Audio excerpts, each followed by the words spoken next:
This lake did it. Look closely at this bird. It is perched on the edge of a lake in Tanzania, wings slightly open, head tilted, caught in a moment of perfect stillness. It is not carved. It is not painted. It is not a sculpture created by any human hand. It is real. It was alive. And now it is stone. Not metaphorically stone. Not stiff and cold the way death makes things stiff and cold. Stone. Calcified. Mineralized. Transformed from living flesh into a rigid, white, permanent monument. Preserved in its final posture with a detail so precise, so intimate, that you can see every feather, every claw, the exact angle of its head in the last moment before it died. This is Lake Natron in northern Tanzania, one of the most hostile bodies of water on Earth.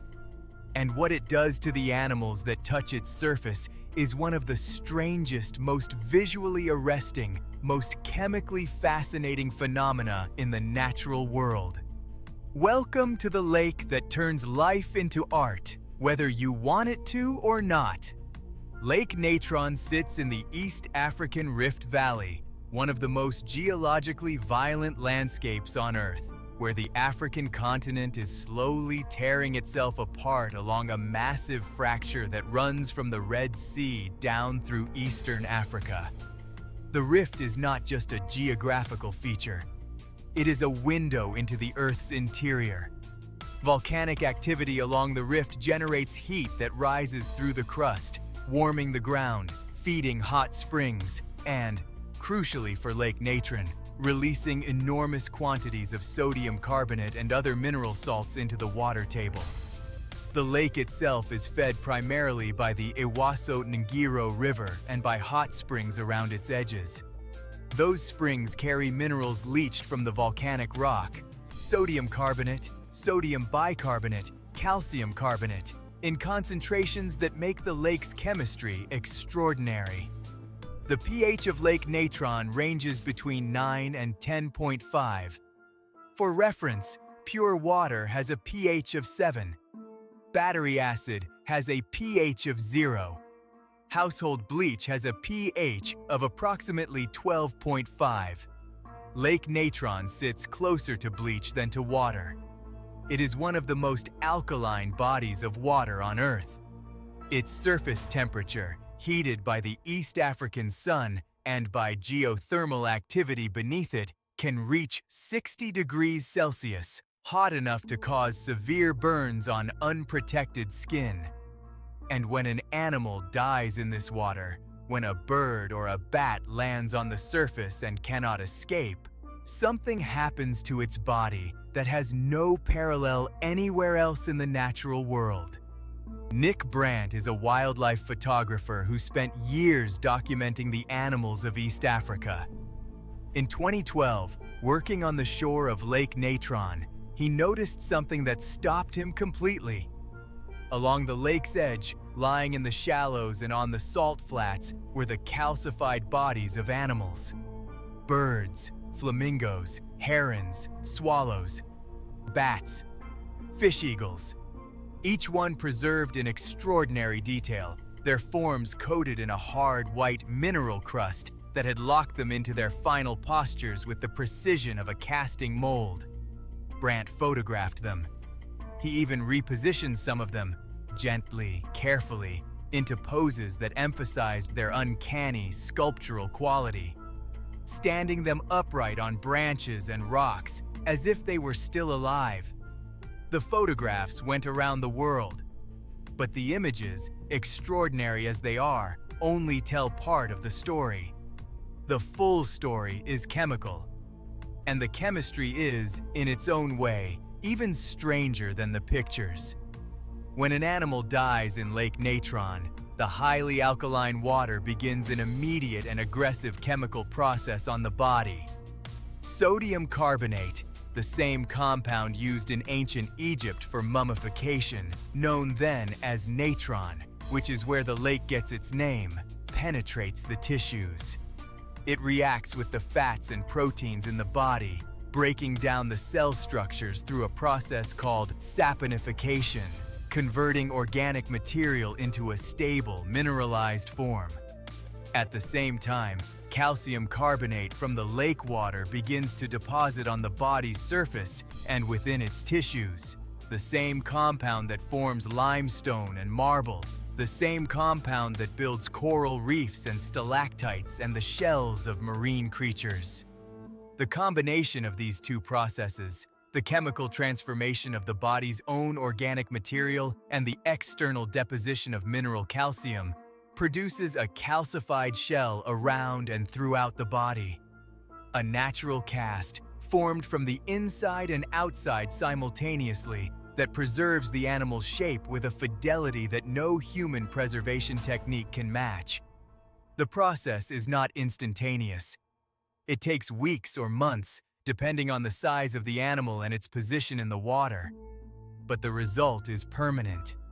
The calcified bodies of animals that died in Lake Natron decades ago are still there, still intact, their mineral coating as hard and as stable as stone.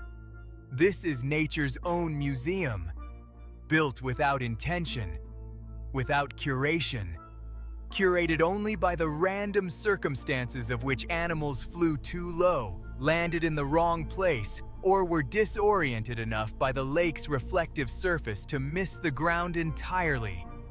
And this is where the story gets its most haunting detail. The lake's surface, under certain lighting conditions, becomes a near-perfect mirror. The extreme flatness of the water, undisturbed by the currents and waves that break up reflections on ordinary lakes, combined with the pale, mineral-rich color of the water itself, creates a reflective surface that confuses birds flying over it. They see the sky reflected below them and cannot distinguish the surface of the lake from the air above it. They fly into it, thinking they are flying through sky, and some of them cannot escape. The alkalinity burns, the heat disables, the sodium carbonate begins its work, and the lake has another statue for its collection. There is something almost mythological about this. A lake that kills through illusion, that turns its victims to stone, that preserves in perfect detail the moment of a creature's confusion and death. The ancient Greeks told the story of Medusa, a creature whose gaze turned living things to stone. Lake Natron does not need mythology. The chemistry is strange enough. But here is the part of this story that genuinely surprises everyone who hears it for the first time. Lake Natron, this caustic, scalding, animal-calcifying body of water, is one of the most important bird breeding sites in the world. Approximately 2.5 million lesser flamingos, almost the entire global population of the species. They breed on Lake Natron and almost nowhere else. Not despite the lake's extreme alkalinity. Because of it. The same chemical properties that calcify dead animals create an environment that is almost completely inhospitable to the predators that would otherwise raid flamingo nests. Lions, hyenas, jackals, eagles, none of them can cross the salt flats and enter the alkaline shallows where the flamingos build their nests. The caustic water burns their paws, their eyes, their skin. The flamingos are immune. Not entirely. Young flamingos that fall into the water can have the sodium carbonate crust build up on their legs, eventually making it impossible to walk. Wildlife organizations have occasionally rescued flamingo chicks with heavy mineral cuffs built up around their feet. But the adults navigate the lake with practiced ease, their legs coated in a thick layer of skin that resists the alkalinity. Their beaks evolved specifically to filter the cyanobacteria that bloom in the warm, mineral-rich water and that are, for flamingos, the ideal food source. The lake that kills most things is, for the flamingo, a fortress, a nursery, the safest place on Earth to raise a chick because nothing that wants to eat that chick can follow them in. Nature does not deal in simple villains. The cyanobacteria that flamingos feed on deserve their own moment because they are extraordinary. These are single-celled photosynthetic organisms, among the oldest forms of life on Earth, existing essentially unchanged for billions of years. They thrive in conditions that kill almost everything else. Extreme alkalinity, high salinity, scalding temperatures, intense UV radiation from the equatorial sun. In Lake Natron, they bloom in vast quantities, turning sections of the lake a vivid, almost unreal shade of red and orange, colors produced by pigments the bacteria use to protect themselves from the intense sunlight. The red lake, the calcified birds, the flamingo colonies breeding in the caustic shallows. Seen from the air, Lake Natron looks like a painting from a world that operates on different physical rules than our own. Alien, vivid, wrong in a way that is impossible to ignore. NASA researchers studying extremophile life forms, organisms that survive in conditions hostile to normal biology, have cited Lake Natron and its cyanobacteria as one of the closest Earth analogs to environments that might support life on other planets. The same extreme alkalinity and heat that defines Lake Natron resembles the conditions hypothesized for certain subsurface environments on Mars and the alkaline oceans of icy moons like Enceladus. Life that thrives here, researchers argue, tells us something important about the boundaries of what life can do anywhere. There is a final layer to Lake Natron that brings the story home. The Maasai people who live around the lake have understood its properties for generations. They know which sections of the shoreline are safe to approach and which are not. They know the seasonal patterns of the lake, how it expands and contracts with the rains, how the chemistry of the water shifts across the year, how the flamingo colonies move in response to water levels.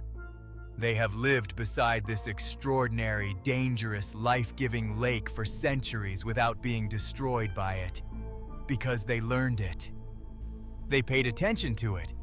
They understood it not through chemistry, but through accumulated observation and respect. The calcified animals at the lake's edge were not, to the Maasai, objects of horror or fascination. They were simply part of the landscape, part of what the lake is. Evidence of a chemistry that the land here has been performing since long before any human being was alive to watch it. Lake Natron is not cruel. It has no intention. It is simply a body of water with extreme chemistry, doing what extreme chemistry does, preserving, transforming, building its silent museum of mineralized birds with the patient indifference of a natural process that does not know it is being watched. But we are watching. And what we see, the white calcified herons standing in the shallows, the red water blooming with ancient bacteria, the 2.5 million pink flamingos raising their chicks in the most hostile nursery on Earth, is one of the most extraordinary things this planet has ever produced. A lake that kills with precision, that preserves with intimacy, that is simultaneously the most dangerous water in Africa and the safest place on Earth for the one creature perfectly adapted to call it home. The lake does not turn everything to stone out of malice. It turns them to stone out of chemistry. And chemistry, it turns out, can be just as strange as any myth. If this made you see the natural world differently, if it made a lake feel less ordinary and more like a force operating on its own extraordinary terms, share it. Subscribe. Because the planet's strangest places are not in science fiction. They are in Tanzania, right now, turning birds into statues.